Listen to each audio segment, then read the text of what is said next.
time to take back control of our society. Today's world requires an open and honest discussion about the current events. On the Smoking Glass Hour with Bear Glass, our goal is to engage people from different walks of life into a healthy discussion, creating a positive outcome. When it comes to global events, tune in to the Smoking Glass Hour with Bear and Glass on Monday nights at 7:30. We don't just listen to the news, we bring you the news.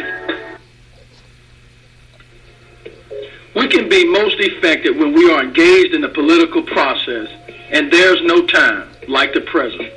One of our main goals is effective advocacy through active participation from you. Those who stand for nothing will fall for anything. Our efforts to keep you engaged and informed as to the importance of current events happening locally and abroad started 2 years ago. Our number one goal is to make a difference. We need you. Join us at the Smoking Glass Hour with Baron Glass.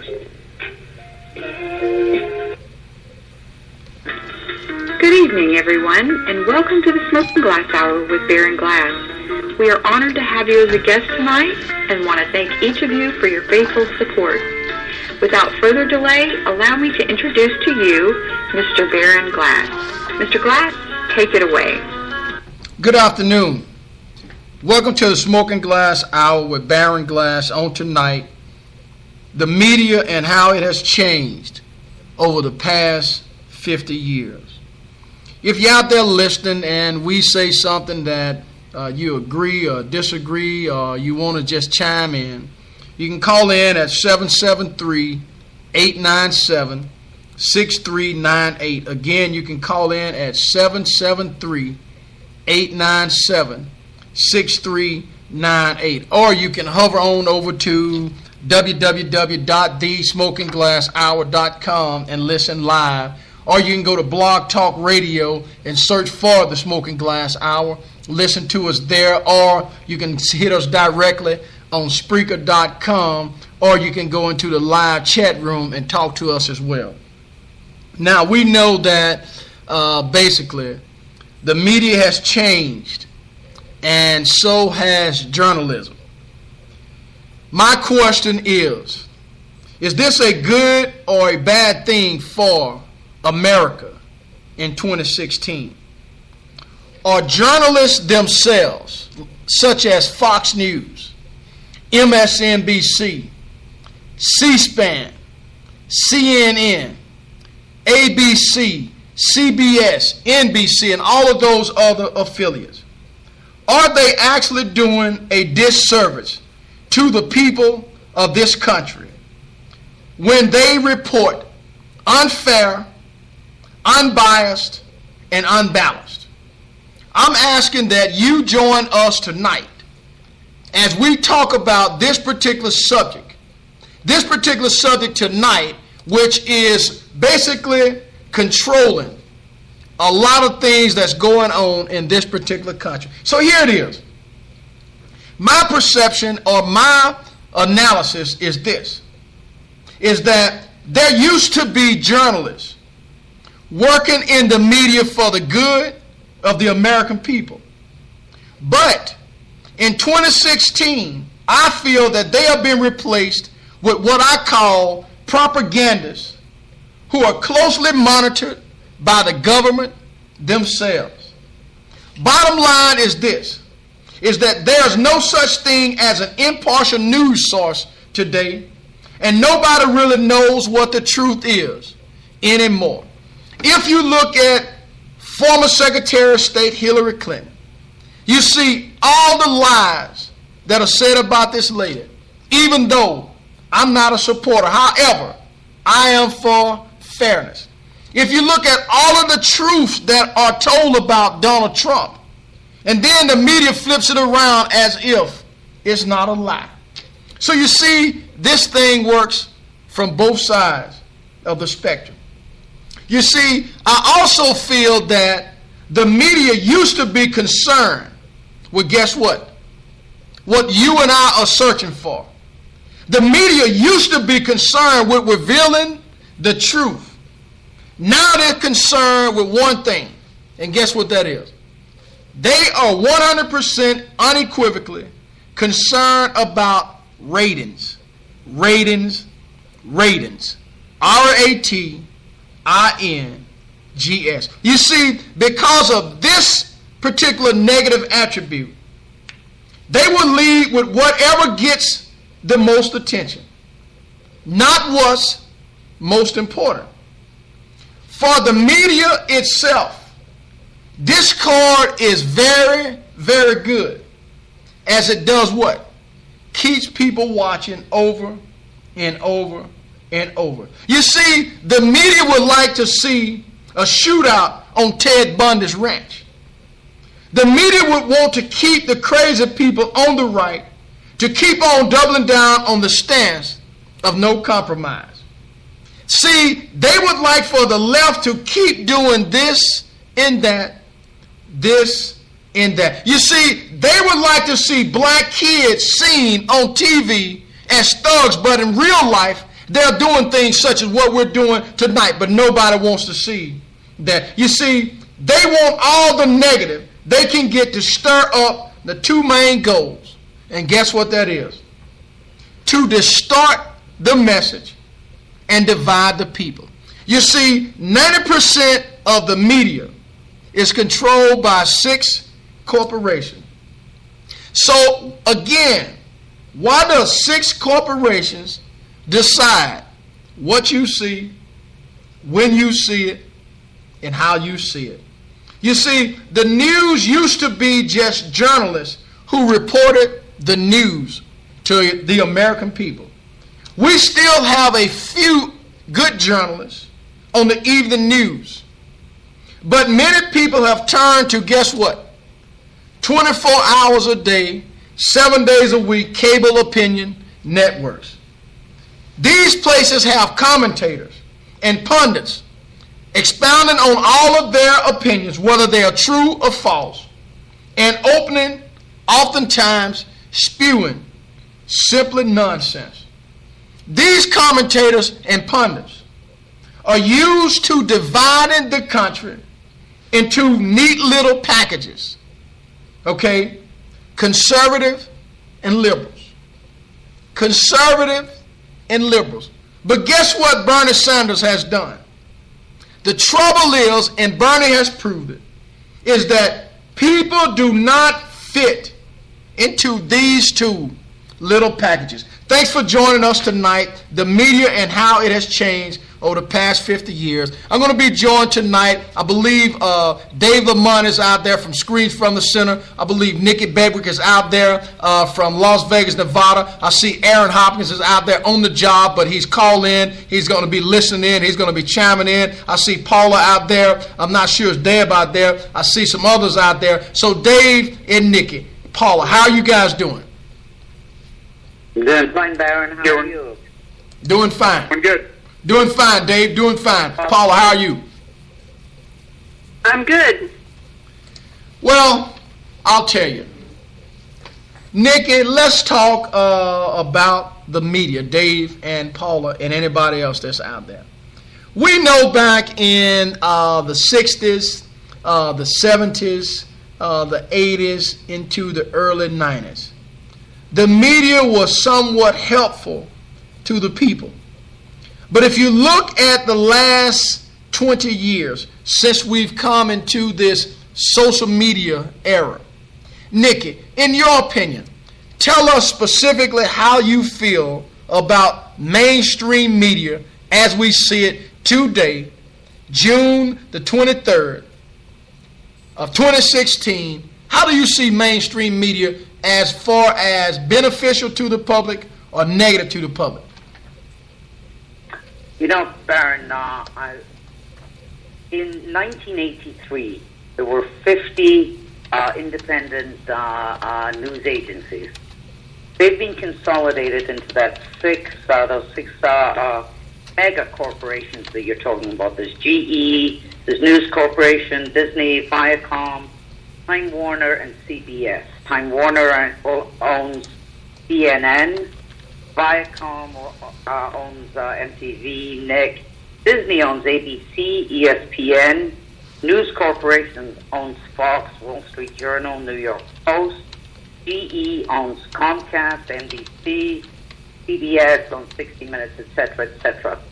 So now we have 6 corporations. Stats show that the average American spends between 150 and 200 hours a month watching television. And the production of what they watch is controlled by those 6 corporations. If you think of it, they're in a position to tell people what to think. And unfortunately, I think, as we all know, many people do not think for themselves. And so they're reliant on what's being, that's their input. That's where they're getting it. Let me just get, there's another I want to just get to. Mass media has really deep ties to the establishment and an almost incestuous relationship with the federal government. The same can be said for its ties to big corporations on stock and their parent companies and advertisers and the networks. I mean, when it comes to influence in America, nobody has more power than the media. They're tied to big business, this 1% that we keep talking about that owns the country. They're tied to the federal government. There is no independent reporting. There was one case just a couple of months ago where a journalist that worked for the Chicago Sun-Times, and I think if we're those of us that are really aware of what's been happening in Chicago, the abuses, the police brutality, the warehousing of people, the disappearing of people. I mean, it's been horrendous. The gunning down in the streets. This reporter, Dave McKinney, worked for the Chicago Sun-Times, and he resigned. And he co-authored a kind of unflattering piece about Bruce Rayner. Bruce Rayner was the Republican candidate for governor.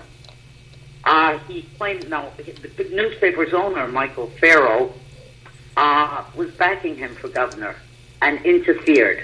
And he was essentially asked to resign. And he claims when he resigned, he talked about the breach in preserving the integrity of the newspaper. This is happening all over. If a reporter for a newspaper, for one of these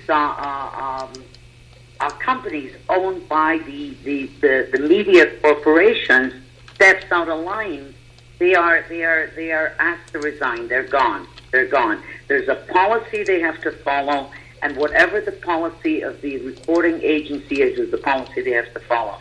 Dan Rather spoke about just about 3-4 weeks ago, a really highly respected journalist, and talked about there's no investigative reporting anymore. There's a British London-based newspaper called The Guardian, and it has an American office in Chicago. It was that newspaper that reported about that uncovered Holman Square, where 7,000 people were warehoused and disappeared. And booked, they weren't even booked in. I mean, it was just such a scandal. Police brutality in Chicago. It was The Guardian that reported that. The Guardian has started a website called The Counted, and The Counted documents, again, a British newspaper. The Counted publishes a comprehensive interactive database monitoring police killings in the U.S., by location, gender, ethnicity, location, and whether the victim was armed or not. We can't get that from the American press. Mm-hmm. I mean, that's a major concern in the country. Mm-hmm. We can't get it. Unless you know about The Guardian, unless you get into progressive publications like Truth Now or something like that, you cannot get this information. Mm-hmm. This information isn't... I mean, it's horrendous. There is no independent reporting.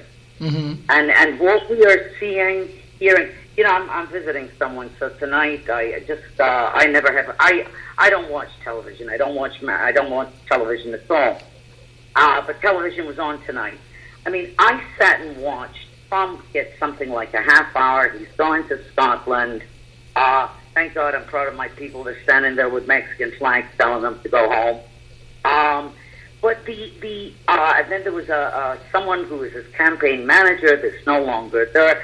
I mean, and then they were replaying these idiotic statements. And he had a half hour free time tonight. Mm-hmm. And it's incredible. Meanwhile, across the bottom was going about the Democratic sit-in where you had to read it, Mm-hmm. unfocused on what was happening. And so across the ticker tape on the bottom, it was, the failure of Obama's immigration bill, the Democratic sit-in and the Republicans' refusal to act on gun control. Mm-hmm. You weren't hearing it, you weren't seeing it. You had to read it on the bottom. But meanwhile, Trump is blaring out of that TV screen, Mm-hmm. and that's what we're watching. I mean, it's sickening. There is Right. no independent reporting. Dave Lamont, let me bring you in from Screen from the Center. Nikki just gave some very compelling information, regarding the subject matter tonight. From where you sit, Dave, and what you see, if one were to ask you the media and how it has changed over the past 50 years, what would be your comeback, Dave Lamont? How the media has changed in the last 50 years? Well, I would answer that I personally don't think that the media changed all that much, other than, say, one thing, the impression we get. Walter Cronkite, for example, was, as we found out later in his life, quite a liberal. But the perception that you had was that he was fair and balanced. Mm-hmm. He took his bias and put it aside to try and report the news as objectively as a human could possibly do. Mm-hmm. And we have to look at what changed in the media. The media news used to be a public service. In order for a network to maintain its license, FCC license, they had to provide an information source for the electorate, and that was in the form of news. And at the time that we're talking about in television broadcast, the news was a profit-loss center. They didn't care about advertising, that sort of thing. When Ronald Reagan came along and got rid of the fairness doctrine, you saw a shift in these news people, and they became profit centers. So we went from media that reported the news to media that either makes the news or tries to sensationalize the news as much as possible. Mm-hmm. That's why we have MSNBC, that is the Trump network now. It's simply because of all of that. Mm-hmm.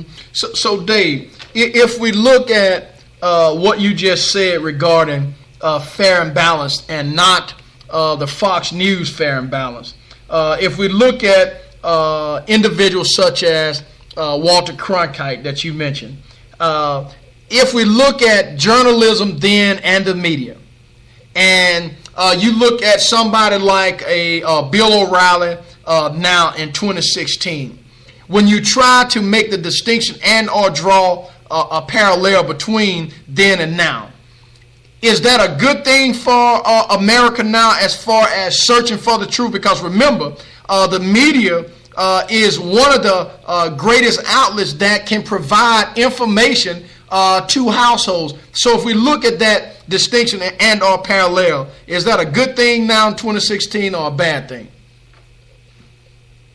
I think what has become of our media is bad thing, definitely. Mm-hmm. There's just no caring about what actually goes into our news. It's all about sensationalism, hype, and getting money. It's all about money and power these days. Mm-hmm. And if they have to make the news, like the media did, announcing that Hillary Clinton was the nominee before the voting was even over, then that's what they'll do. And I don't see how we can expect otherwise. The media has always been biased, but the fact of the matter was that you knew what sources were biased, and when we went into broadcast television in the 20th century, we learned from the mistakes of the press in the form of newspapers, and we set up a system called the Fairness Doctrine, which protected us from those kinds of biases that we are now back in. Remember the term yellow journalism? Mm-hmm. Yellow journalism was something that happened around the time of the big newspaper war. It was one of the acts that led us into the Spanish-American War. And we knew this sort of thing. People who read these newspapers knew what the bias of the newspaper was because they were, in all honesty, up front. When we went into broadcast media like radio and television, the government, elected by the people, decided that they wanted to set up a system that would create a sense of fairness, and we've spent the last 40 years dismantling that system. Okay, Dave, I'm going to come back to you and Nikki. Paula, from where you sit and what you see, we know that the media has become very convoluted, very distorted, very distasteful, very upsetting, very negative. When we look at that now, and how do we know? You can see it all on social media, which is, by the way, a news outlet, media outlet. You can look on Fox News. You can see Donald Trump spewing things that at one time was only said back during the 60s and 70s, or the 50s and 60s, or somewhere at that point.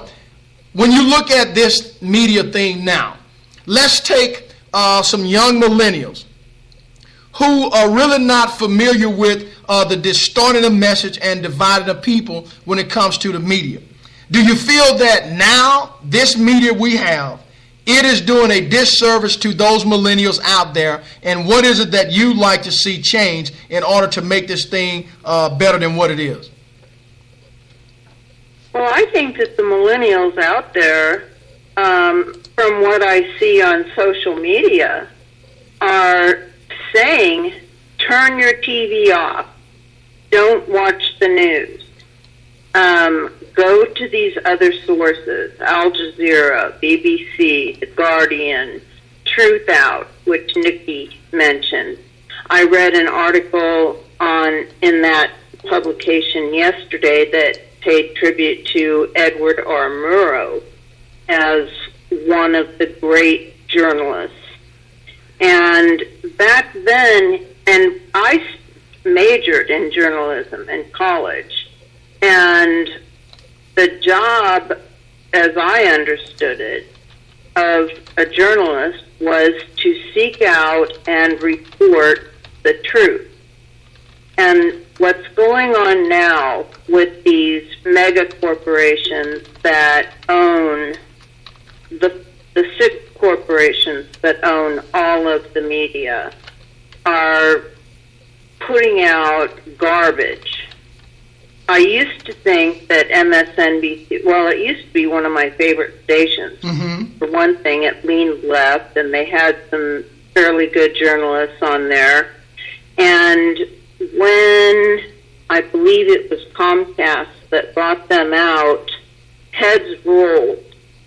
I mean, the people that were on there that were doing a good job, like Ed Schultz and Rachel Maddow and Andrea Mitchell and other people, changed their messages completely. And, of course, Ed Schultz is no longer with them. Keith Olbermann. A number of people that are no longer with them. And they have chosen to, I call it Trump TV. CNN has gone the same way. And it's really, on the internet, is the only place that you can find the true stories about what's going on in the world. And I think that the millennials have that figured out. That they don't watch TV, or they don't watch news TV. They watch other things. They watch Games of Thrones and that kind of stuff. But they do not watch television for their news sources. Well, if you take what you're saying and you look at, some of these other sources that you're speaking of, I'm almost willing to say that a high percentage of listeners tonight probably have no idea of those media sites that you spoke about, because if you look now most kids, they have a cell phone. They're basically, using social media. They're basically texting. They're basically Snapchatting and things like that. Nikki, let me come back to you. When we talk about rectifying a problem, now I believe that most people on this line, or most people that's listening, they feel that mainstream media's number one goal to distort and divide. They believe that because most of the people I have actually watched, followed their posts, their Facebook comments, because they are searching for the truth. Okay, so if we have mainstream media that is controlled by these 6 corporations, and we have an unknown fool named Donald Trump who comes on the scene, and now this guy has gotten millions of dollars of free advertising, who is now the presumptive nominee of the Republican Party. How do you go up against big conglomerates like that to even have a chance like what we're doing to be heard? How do we keep chopping at that tree to get it to fall so people can understand that there are other people who have no ulterior goals, no ulterior motives? They just simply want to be a voice and get a message out there, such as what we're doing tonight. How does that factor in, Nikki?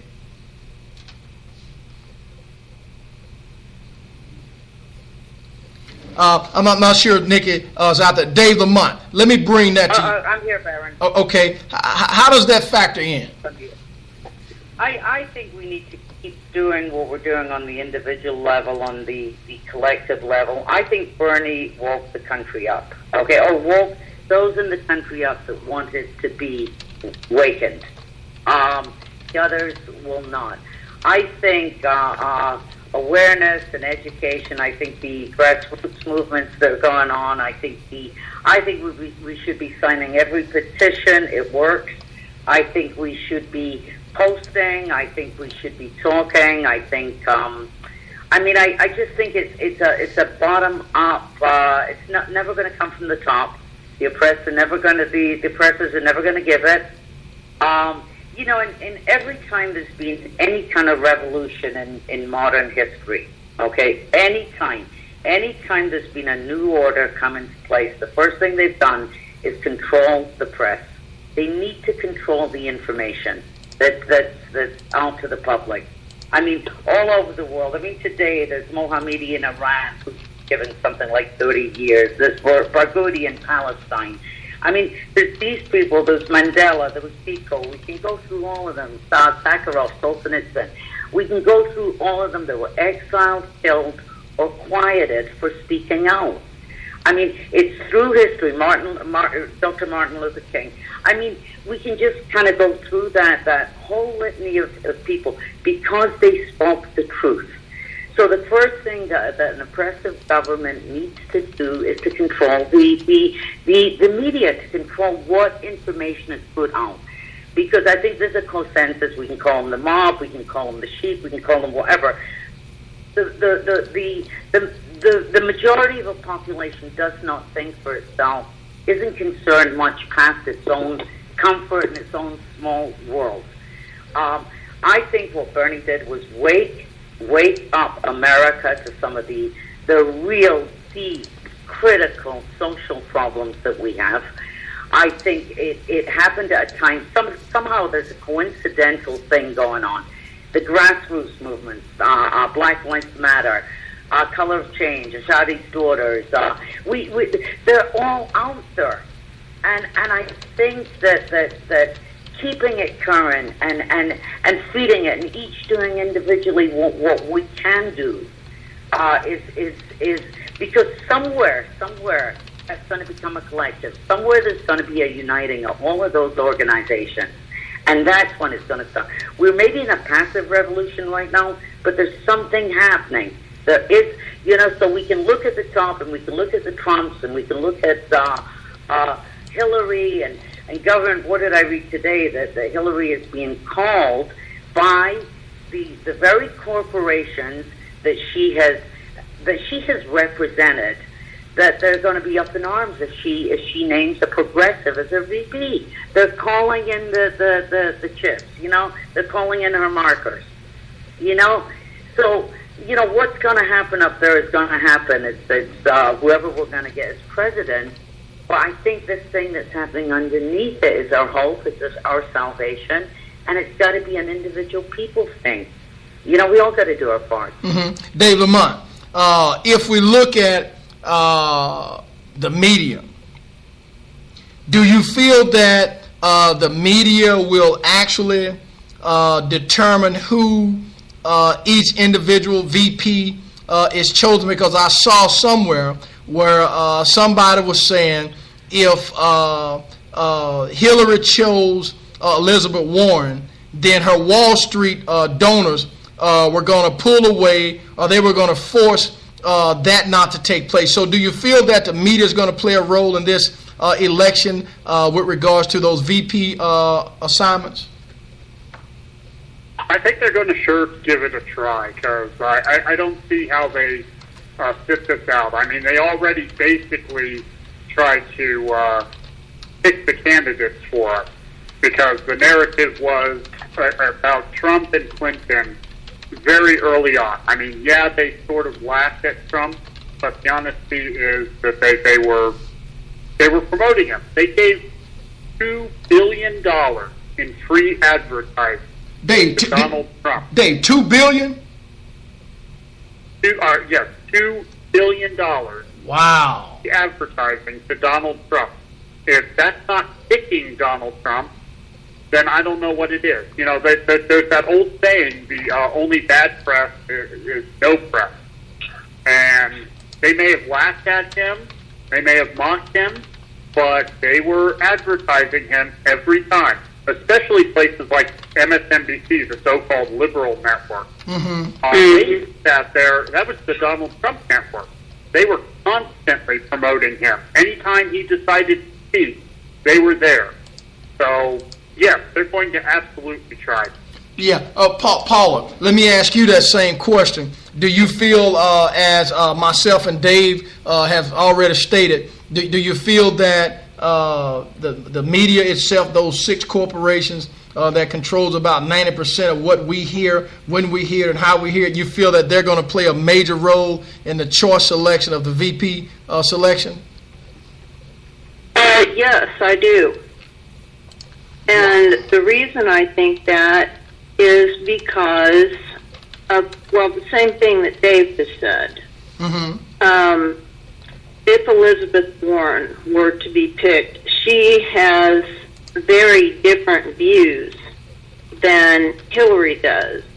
I mean, on Wall Street and the corruption and all of those things. I don't think that she's going to be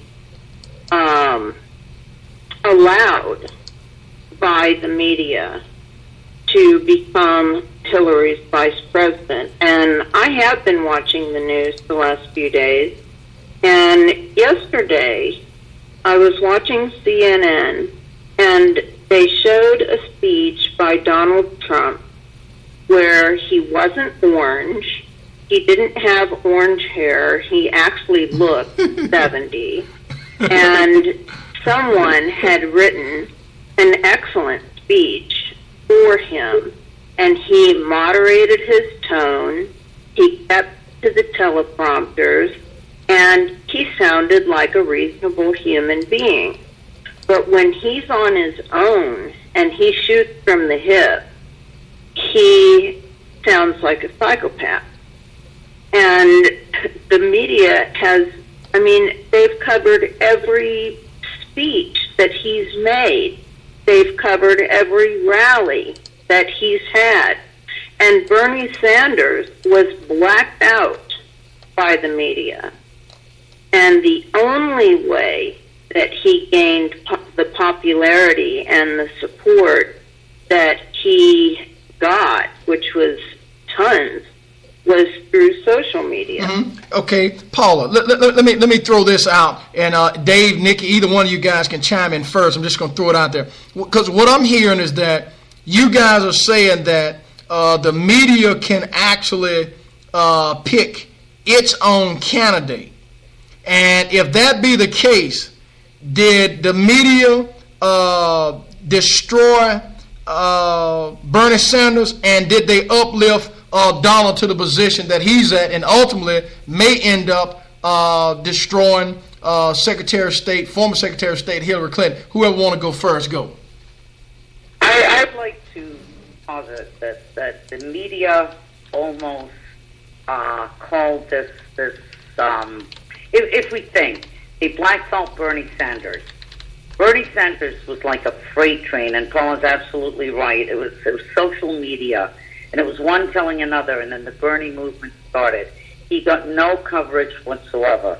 They gave Trump $2 billion worth of free advertising, and just like Dave says, that it didn't matter if it was bad. He saturated television. And also announcing Hillary's the presumptive winner before the California primary, I think the consensus is that they affected the turnout. They affected the turnout in California. I think California came up about 3 million votes short, where Bernie could have just possibly, made that last stand. I think the whole thing was rigged by them. I think it was. I think it was. They knew exactly what they were doing. So they have called the process so far. I mean, it's their process. And that last calling of Hillary as the presumptive winner, I think, was the nail in the coffin. Mm-hmm. So why not now? And I had read the same thing, Baron, that she's being called by the big money donors. She is not going to get to name a progressive VP. I think the 6 corporations, which is the 1% that controls America, is controlling this election.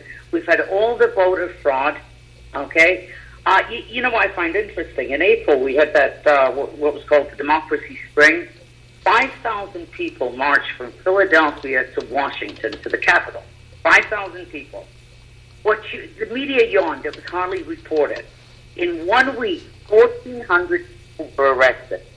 1,400, if you will, patriotic Americans who were protesting the 28th Amendment, the right to free election. What should have been kind of like a moral dilemma for Congress. Were they going to side with big business? Or were they going to arrest patriotic citizens? Well, what happened? It was no moral dilemma. It was not reported. 1,400 people were arrested in 1 week in Washington, D.C., and we hardly saw it on the news. You know, I mean, if you think of that was one of the biggest civil disobedience protests in recent history. Mm-hmm. You know, it wasn't what the media would term a black riot in Ferguson, which is going to get all the negative press in the world. Okay, it was seemingly patriotic Americans marching on Washington. The media yawned at it. Mm-hmm. Wasn't even reported. I mean, so I think without doubt, in my mind, they'll carry the whole thing through. Whoever they want, it's whoever big business, whoever that 1% want, it's who that 1% is going to get. Mm-hmm. Okay, I'm gonna go ahead and bring Aaron Hopkins in. He's in now. Aaron, I know you've been out there listening. I know you can catch on to what's going on tonight. We're talking, of course, about the media and how it has changed over the past 50 years. Aaron, let me ask you this. This question was just submitted to me via Facebook. Okay, so which form of media would be the top platform now? Newspaper, radio, TV, or social media? And you can jump in after you answer that question and kind of go from there. Aaron Hopkins. Yes, sir. That's an excellent question. If I had categorized the current media in terms of participation, I would say social on top. Because of the amount of time we spend in our cars, I would have to put radio behind that. Even though there's a lot of time spent, as Vicky mentioned, watching visual media or television. Mm-hmm. But I think I think a lot of people discount the fact of radio still having a very large segment or listening audience. because I've been doing some research on radio recently. But with that being said, I want to kind of mention this, just in terms of media. One of the things that, and everybody's touched on it, but one of the things I think we take for granted when we talk about all forms of media is the term programming. And I liken that to the term of a computer program or data input. So why would 6 major corporations want to control basically all the information that is released, regardless to the platform, whether it's social media, whether it's news, radio, or television? The question that we should all be asking is why would they want to own and control all forms of media? So that's why the word came up in my head of programming. So if I'm in control of all of the information and or data that is released, regardless of the platform, then I can absolutely not just control your thinking, I can control your actions. Right. Because what precedes the actions are the thoughts. So if I'm in control of the thoughts or the information that is producing the thoughts in the people, then I absolutely, at the end of the day, am controlling the action. So what we're witnessing and what we're actually participating in is a total form, and this is my personal opinion, a total form of mind control. You can take that in a negative sense, or you can take it in a positive sense. But I'm putting it out there just for what it is. So all of the things that we think about and see on a daily basis, we've been kind of targeting, or everybody's been targeting the news. So I'll stay in that realm. Hey, Aaron. Aaron, a follow-up question to that. They're asking. So the question is, they're saying, so is he saying that the money is in the content, the data portion of it? Absolutely. Okay. And I'll say this. I think it was Paula that was mentioning a lot of the well-known media personalities, mainly news, whether it's CNN, MSNBC, and et cetera.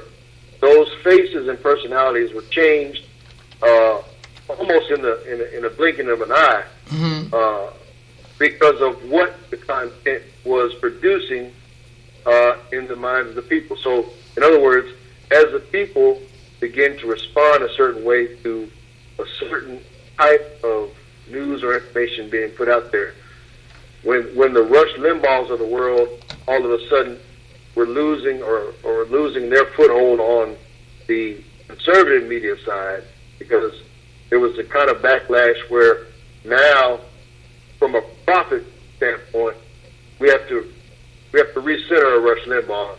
Now I'm talking about from the company standpoint.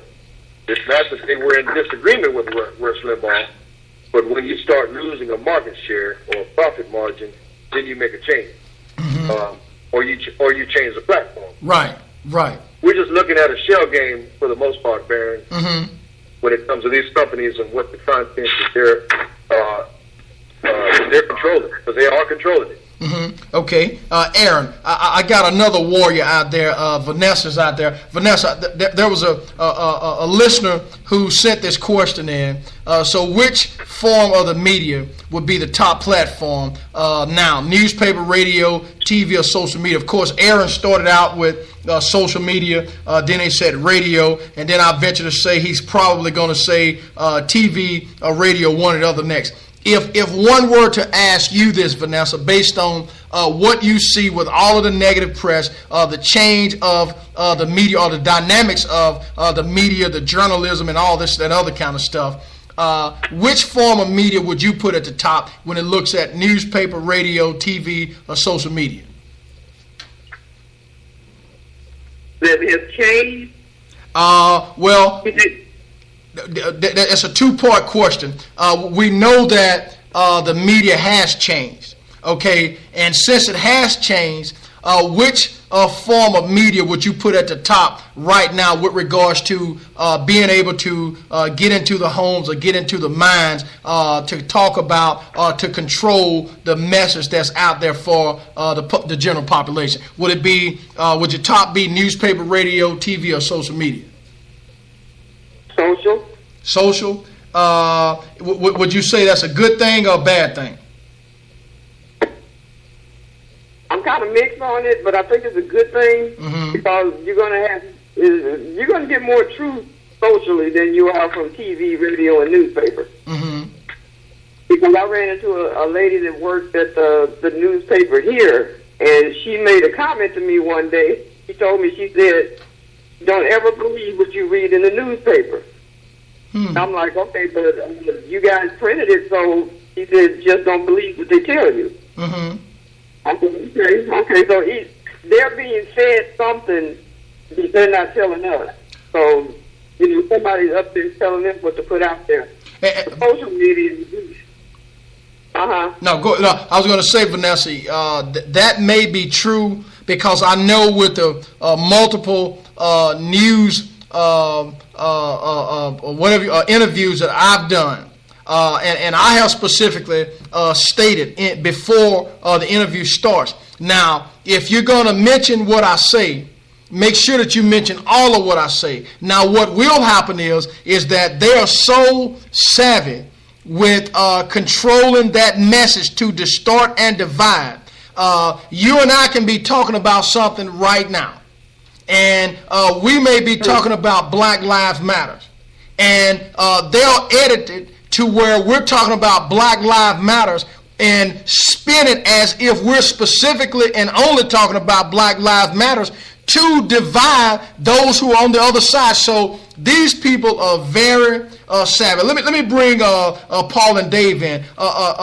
Dave, Aaron started out with social and radio. If one were to ask you that same question, which form of media would be at the top platform now? Would you say newspaper, radio, TV, or social media?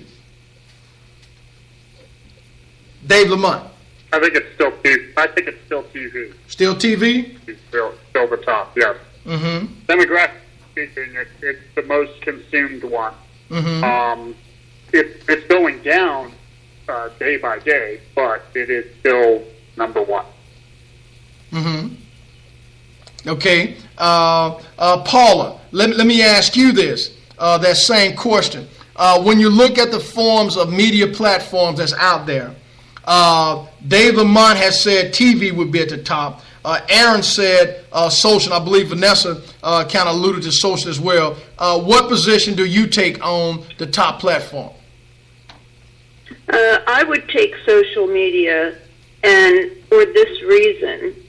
When I see a post on any of the various groups that I go to, when I see a post, I click on the picture and I read the article behind it. And I think a lot of people don't do that.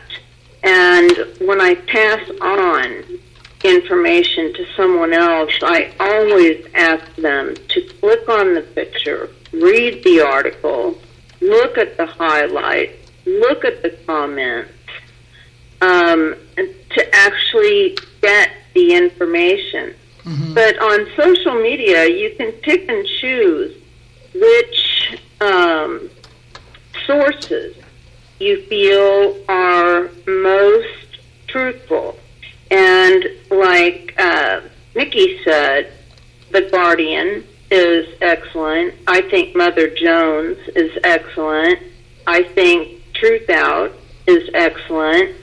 There are sources that report the truth, and they give other sources, and they show you where they're finding the information that you're reading.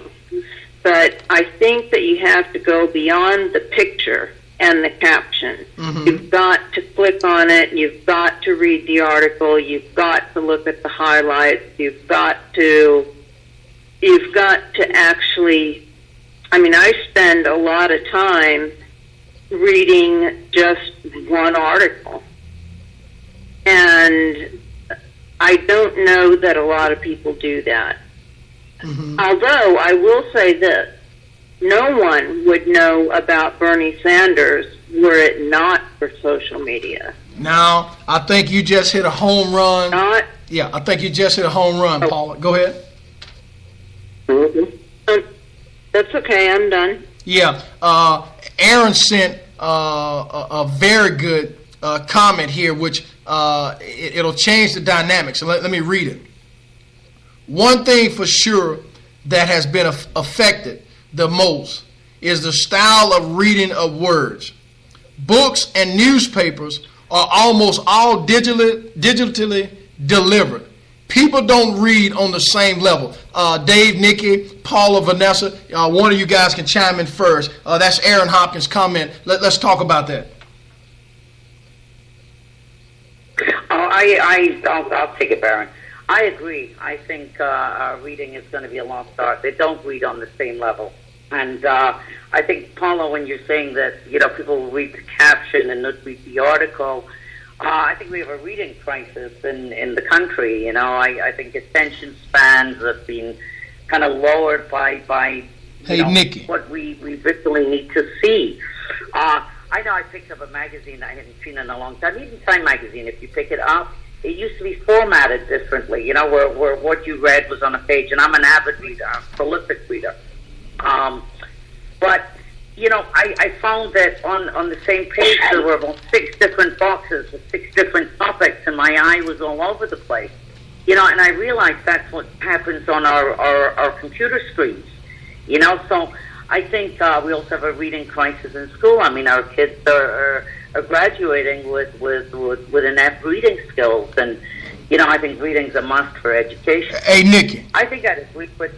Yeah. Yeah, and that, while you're on that point, that's what I was going to ask you, and let me ask it now since I've interrupted you. Okay, we know that all across America, at some point in time, even now, there's a high percentage of dropouts. There's a high percentage of people walking across the stage, getting a diploma, but not getting an education. So if we look at Aaron's comment and what you're saying with the digitally being delivered, okay, and the reading style have changed. If that be the case, then it appears to me that on any level, when it comes to the news, when a person has to use their comprehension skills, this country is going to be failing. What do you think? Oh, I agree, Baron. I absolutely agree. I mean, first comes reading, and then comes critical thinking. But you have to read to critically think. You have to be you have to be presented with different viewpoints. I think social media is wonderful in the sense that it's, what you may be searching for is out there, and you can dig it out. But if you're not reading and you don't have those critical thinking skills, how do you know what you're looking for? I think that most American homes, no matter how affluent, how poor, have 4 or 5 television sets in them. And I think and you go into most houses, people with television is running even mindlessly. People may not be watching, but it's sitting there in the background, and it's on in several rooms. The statistics on 153 hours a month per American kind of vary. African Americans, they say, watch more TV. I would attribute that to joblessness, but that TV is on all day. They say whites about 155 hours. Asian Americans watch it less. I'd say that's the language barrier, plus there's not a lot of Asian TV. But those TV sets are going, and you can control not only the input of what people are listening to in the periphery. When you grow up in a home and your mom is teaching you this and she's teaching you that, you're not getting it all at once, but you get a general sense. You couldn't remember all those lessons individually, but I mean, we take pride in saying my children learned this at home, or I taught them this. That television set is on all day in most homes, and people go to sleep to it. Let's not forget those media corporations also control things like the movies.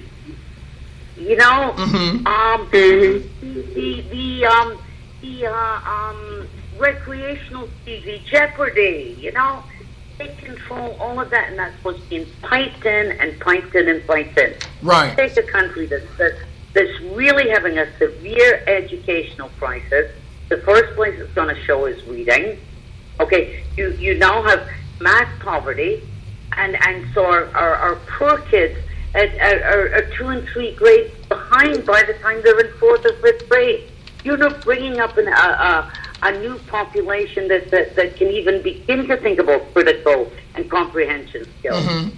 Mm-hmm. I'll tell you, I got several different comments coming up. Let me read one that goes to what Paula was saying, and the comment is, I heard a comment on the radio this morning with regard to what Paula just said. We should be careful about sharing articles without reading them because we are actually endorsing what we share. Okay, Aaron says, that's exactly the point I was making.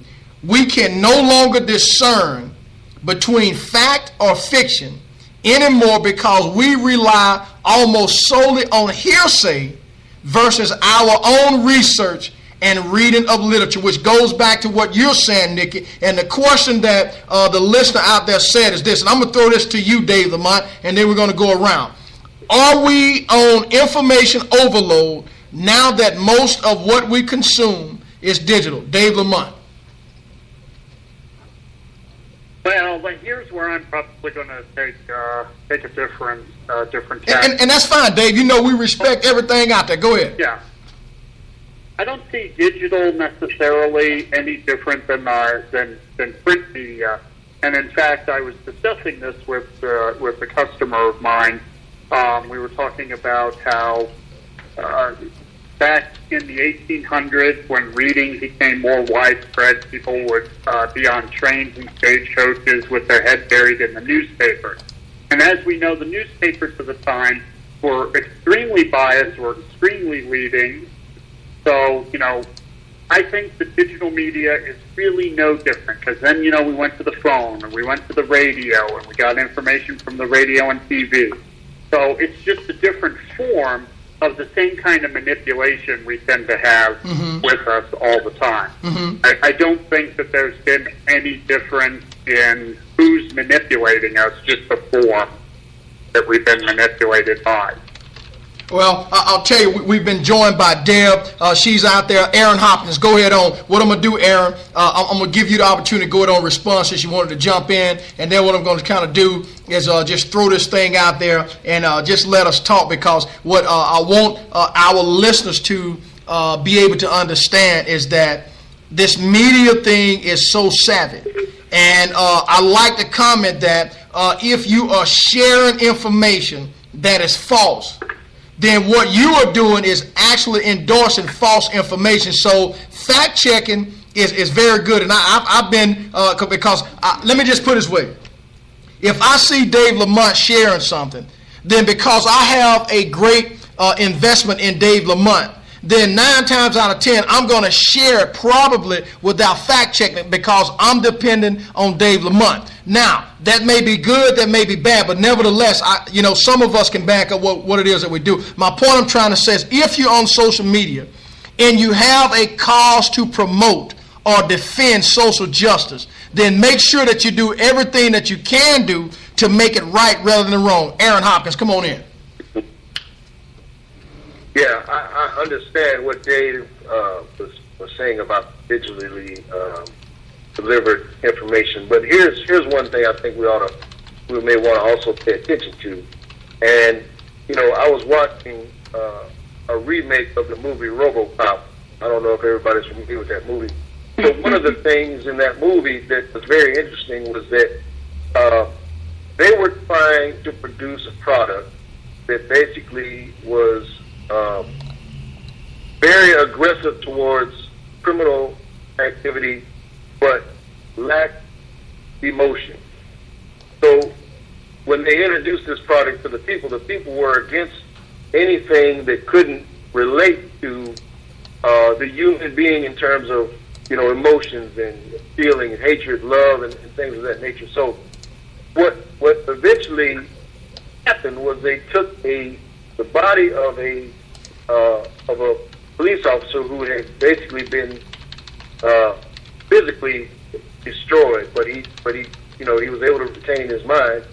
So they basically built him a robotic body, but at some point they were still able to input information into his brain, and it took away his capacity to remember.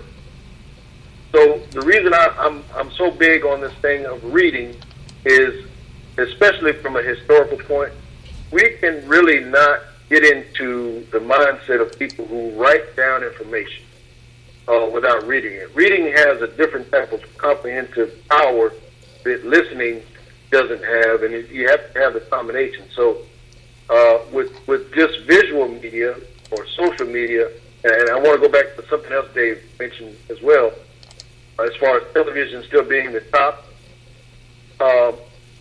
Now, when people watch television shows, they're still on social media talking about what they watched on television, and that's a very strange phenomenon to me, because it actually bothers me. I don't know about anybody else, but shows like Empire and stuff like that, I get off of social media because a lot of my friends, they're watching Empire and they're talking about the show as they're watching it. Exactly. Now, if it's something of substance, I can see that. But like if we're watching the presidential debate or something like that, that makes a little more sense to me. Mm-hmm. But commenting on things like that that are utterly, to me, just foolishness. Right. This is Aaron Hopkins' opinion. But I'm saying, look at how we no longer have that power to discern between fact and fiction. That's right. the point I was trying to make. Right. But we spend a lot of time and energy and emotion on these things that they seem unimportant to the people who are a little more serious about their life. But there's an actual following of these types of shows, and people put a lot of their time and effort into it. So I think we need to look and pay attention to not just whether it's a digital platform, but the content, to me, at the end of the day, is what's most important. And if we're not looking and carefully fact checking, like you said, and like Paula mentioned, that's where I think we get into a lot of trouble. And Aaron, you bring up a very good point that we've all overlooked. When you look at these emotions, let's take Facebook. When you have friends falling out because their emotions are involved, because somebody posts this or somebody posted. I saw earlier where, and I've told these people, stop doing this, stop doing it. Facebook wants you to do this, and if you don't do it tomorrow morning when you wake up, they're going to be charging. Why would people continue to share that, which we just stated, that you become a part of, or you endorsing this falsehood that's out there, and before you know it, everybody is actually doing it. Now, I know that many people are guilty of that. Let me go ahead and bring Deb in, because she's got a lot that she wants to talk about, or at least suggest about mainstream media. She messaged me on the live chat room. So come on in, Deb, and join the conversation. Hi, everybody. I'm sorry I have... it's so funny that you guys are talking about mainstream media, because I don't know if you all are aware that I am in the telecom industry, and I don't know if you guys are familiar with the Connect America Fund that the government has put out to get people hooked up online. Mm-hmm. But we are working overtime right now to get people connected online. So it's kind of ironic that we're doing this show tonight. Now, Deb, let me ask you this. Is that something that you are kind of alluding to that might be intentional to get everybody once again hooked up to the internet so you can start promoting these lies and falsehoods and all that? Go ahead. Well, it's not that. I think some of it is because the information that we get is so mainstream right now. Like my daughter's school right now, they do not issue books anymore. They have to go on. They have to be able to go online. All their books are digital online, and they have to read them there. Okay, Paula. All the schools are going to that. Paula, let me ask you this.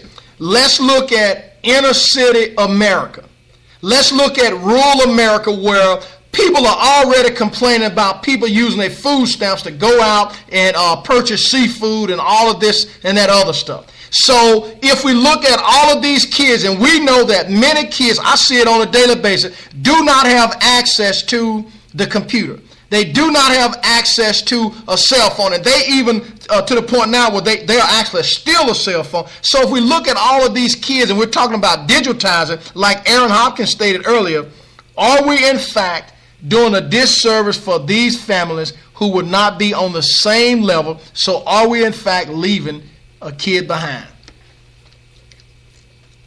Wasn't there a program that I don't remember who wanted to put in place, but to put a computer into every home as a social program? But I think the Republican kids. And do you remember that? Anybody? That is the Connect America Fund. Is it? Okay. Okay. Right now. Now, Paul, Deb, let me ask you this. Didn't the GOP, didn't they shoot that down or try to shoot it down in some kind of way, shape, form? They did. Okay. They did. And it was President Obama that was pushing for that. And they got it passed, and they've got the funding for it now. And a lot of it has to do with the rural communities and trying to get these kids connected in to where they have more options than just what these rural communities are teaching them. And let me tell you what, it's not necessarily good. Now, the thing is they've also got to teach them how to use it properly. And I think I heard Aaron talking about books. Well, history knows that just because it's written down on paper doesn't necessarily make it true. We have to teach these kids how to use this information and vet it and research it and fact check. It's good for them to have the technology to be connected to other people and to see outside of their box. Mm-hmm. But they have to know how to use it. Mm-hmm.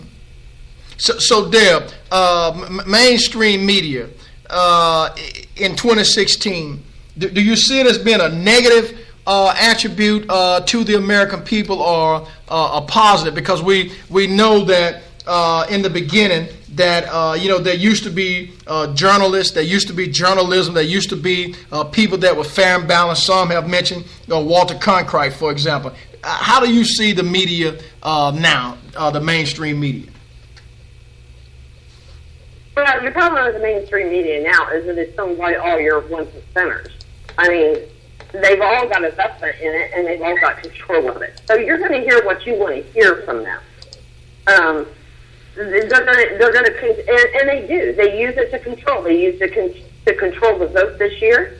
We saw it time and time again by suppressing candidates and promoting candidates, and it kind of backfired in their faces, which I kind of found funny. But the thing is that people, we've got to educate people. The more educated people are going to be, the more they're going to see this, and the more they're going to be willing to go outside and investigate these things themselves. So Nikki, it's something.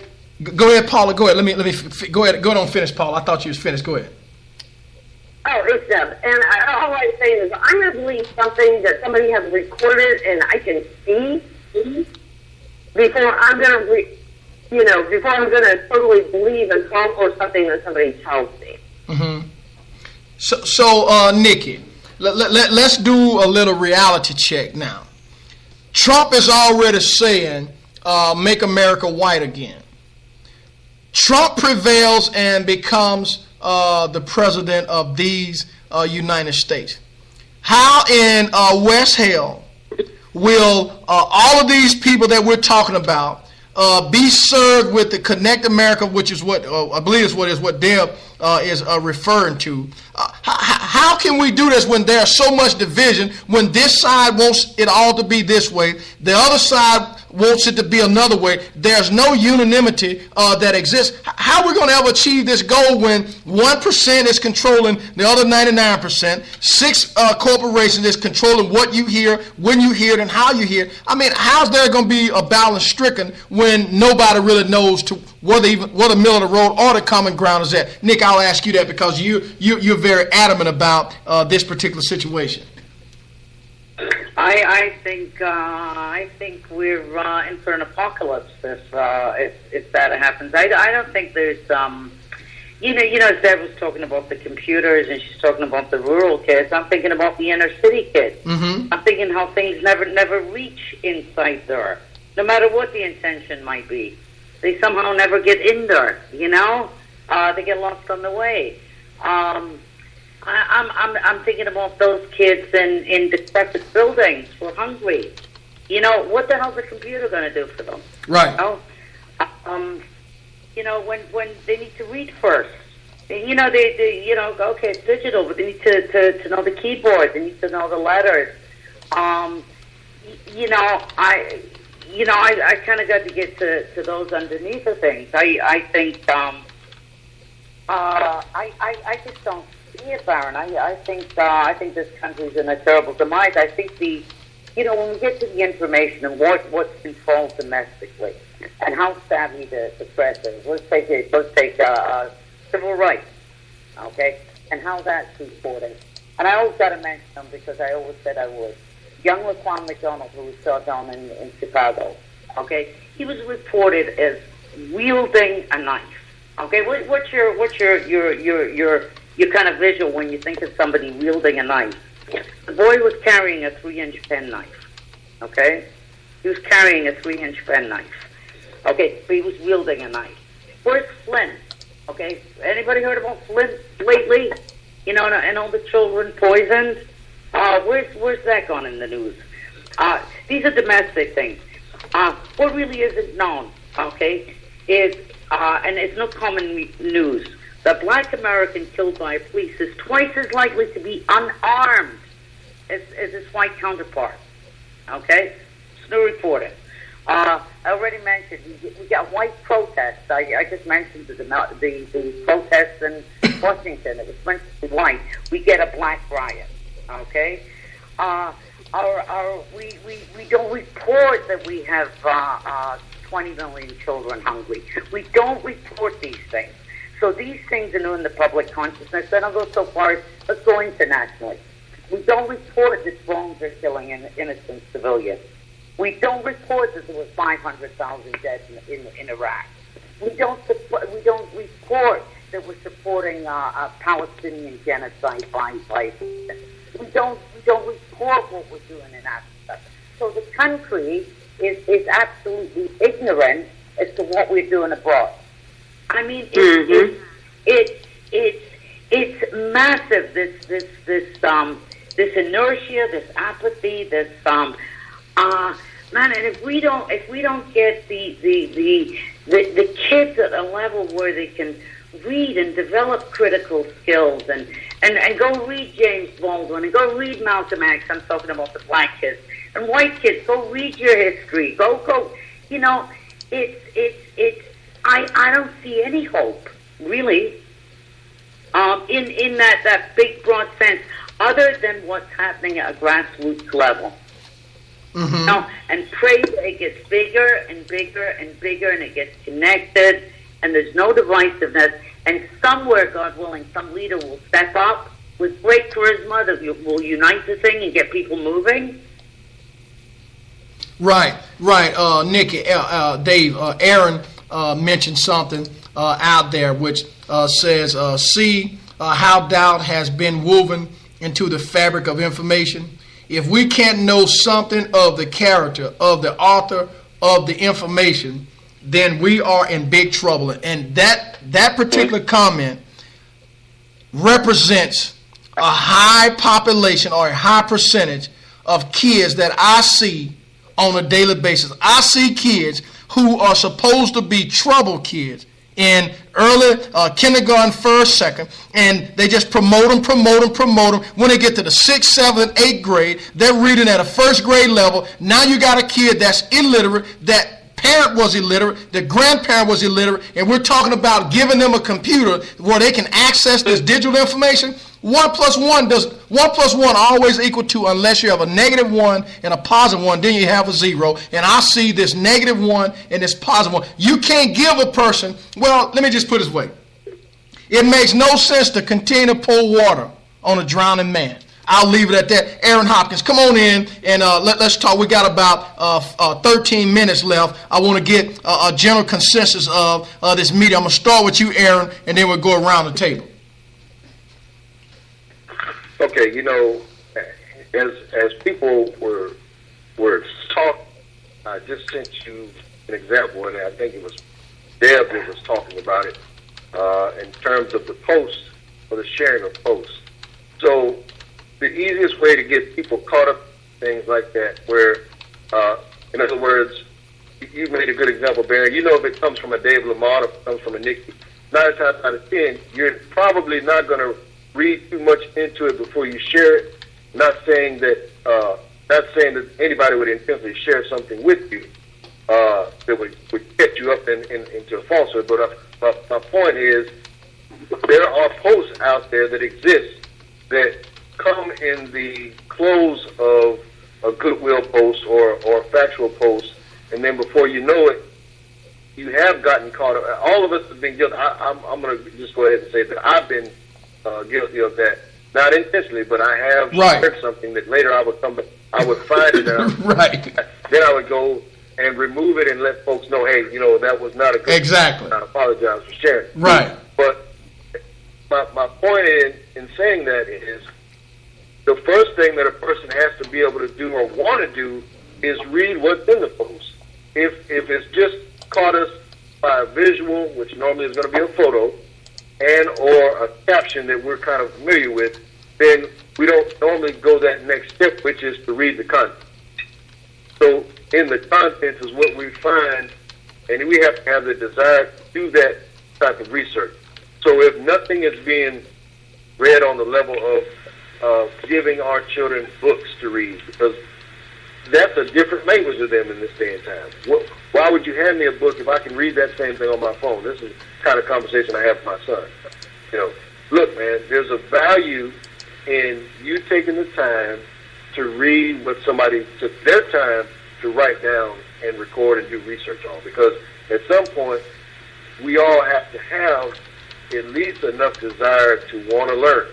So it's the learning part that I think is what's at stake, because we can all sit on our computers, we can all sit on our cell phones, or so-called smartphones. I don't know how smart it's making us, but we all have smartphones. And, at the time when information is now, to me, the most valuable, because we have to go through so much information to find the facts. And this is the last point I want to make in terms of, I think you mentioned, Baron, information overload. If we realize that our brains act almost identical to our stomachs, meaning there's a point of where we have to be able to digest what we take in. Because we can take in too much, and we can, in fact, kind of, we can't even dissolve what we've taken into a certain point. And then we take in more before we process the first amount of information that we've taken in. So we do ourselves a disservice in that matter as well. Right. Dave Lamont, Screen from the Center. You do your live blab on Wednesday nights. Dave, I've said it before, I'm going to say it again, one of the most fair and balanced guys that I've ever met, never met personally, but over this live broadcast. How can we get people to get more involved, start to tuning in, start to listening to not just a Dave Lamont, but A.F. Riggins, Pastor Riggins, Real People, Real Life, Real Answers, Wrapping Up Live, or some of these other shows that are out there. Dave Lamont, because I'm interested. Paula has already given a way that she was a major in journalism, broadcast, whatever. So I'm going to reach out to her, because what I'm trying to do is connect to people who want to make a difference, who want to have a voice. Dave Lamont, how can we start that particular tradition? Because just talking about it means nothing. We need to put forth some action. Okay, and we need people to become involved, to get involved, and not be afraid to stand up and just tell a neighbor, tell a friend that these broadcasts are going on and they can participate. Dave, how can we get that working when it comes to the media itself so we can do our part in being good at what we do. And when I say that, I'm talking about giving honest information that people can take away and they can make a balanced decision once they get it. Dave Lamont. I think that we're doing a good job trying to get the word out. We just need to keep up at it. We need to tell people what's going on in the media. We need to show them that they're not getting the information that they need. That this is all just sensationalized garbage, and just expose them to more and more alternate media to try and get them to find new sources and give out, all different sides. Because I like investigating both sides. I read conservative stuff and I read liberal stuff. I try not to box myself into an echo chamber, because that's one of the dangers of the social end of media, is because you can choose what you're being exposed to, the tendency is to become complacent and to have an echo chamber. So Dave, people to look around at everything. Dave Lamont, you, Nikki, and Paula. Paula, for whatever reason, I can't make contact with her on Facebook. What I'm going to ask you guys to do is all of those media outlets that you mentioned earlier. Let's put some type of I don't know if we say program or a piece of literature by internet broadcasters where people can go out and put this information out there. We can share it on a daily basis, or we can caption it, or we can put it, on our website, because some of these places that you guys have mentioned tonight, I'm not going to lie, I had no earthly idea, and I am as in tune to politics as most people that I've ever come in contact with, because I'm involved with it on a daily basis. So I think we're doing a good job. I think we all have room to grow, and if we can arrange some type of conference call within the next month or so where we can get everybody together and talk about these things, because what I want to do, or would like to do, is to be a force. And when I say a force, I'm talking about being able to put out accurate information that people can actually grab a hold to and move forward with. We got about 7 minutes left. Nikki, I'll give you a closing statement, then I'll send it on around to Paul and Deb and Vanessa. I think that's an excellent idea, Baron. I think pulling resources on, if you're saying something, I'm known as credible. Dave, Aaron, and I know there's a lot of research goes into the information. I think to provide a site that we can refer people to. Correct. And I'd love, Dave, where it's no box, it's balanced, and get people involved in reading and fact checking. I think it'd be an incredible service. Mm-hmm. I mean, I think it's got to start right at the bottom. And with this individual effort, I think your show, Baron, is an incredible service. I agree with Dave. I mean, what we're doing here is we're doing it, and not that idea that, well, I can't change the world, so I can't do anything. Yes, we can. Yes, we can.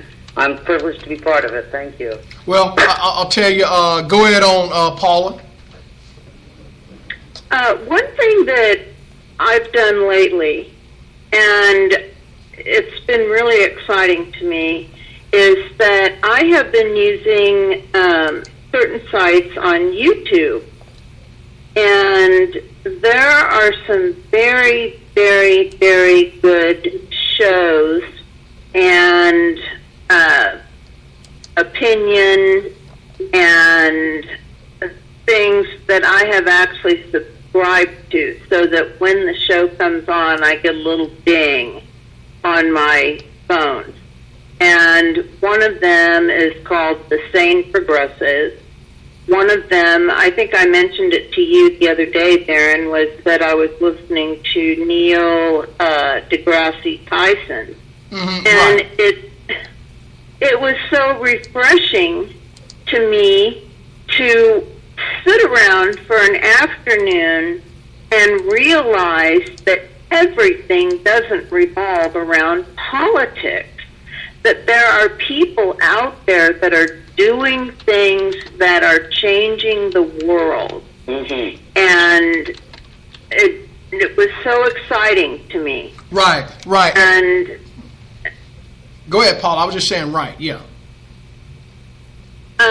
I'm finding things to watch on YouTube, but when I've only been on the internet for about 2 years now, and when I started, and Deb was one of them, and then 2 other people that I have never met that I communicate with quite a bit, Ben Pierce and Carol Harabidian, I can't quite pronounce their last name, I would post things to them, and they would literally shout back at me saying, "Get the facts."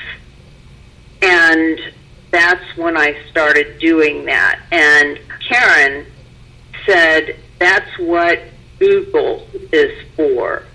When you read something and you don't understand it, if you don't understand a premise or a word or a phrase, and you don't know what it means, Google it and read what it actually means.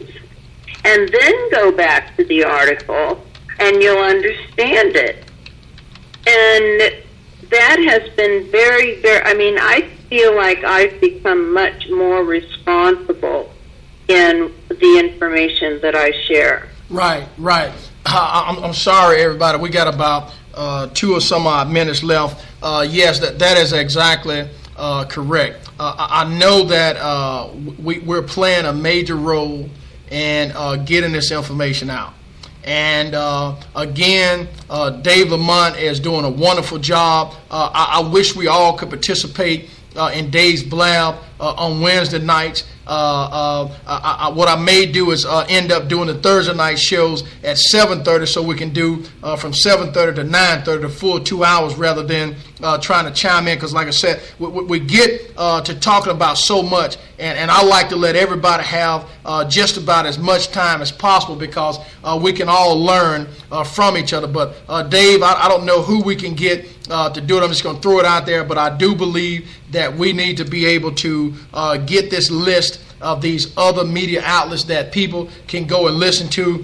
Paula, I couldn't understand exactly on the Twitter message the other day that you were referring to on the YouTube, but now that you said it, I'll go back and try to find it and look at some of that stuff, because we like to try to share. And if there's something that's out there that you see, let's try to share a little bit more, because we're all on the same page. We're all trying to go in the same direction. None of us have an ulterior motive. None of us are making one nickel off of what we're doing. We're doing it out of the goodness of our heart, because we want to make some type of impact on what's going on. Here we are tonight talking about the media and how it has changed over the past 50 years. We've been joined by Dave Lamont, Nikki Bedrick, Aaron Hopkins, Vanessa Ghazi, Paula Stafford, and Debbie Dilks, along with other listeners that are out there who make this program worthwhile on Mondays and Thursday nights.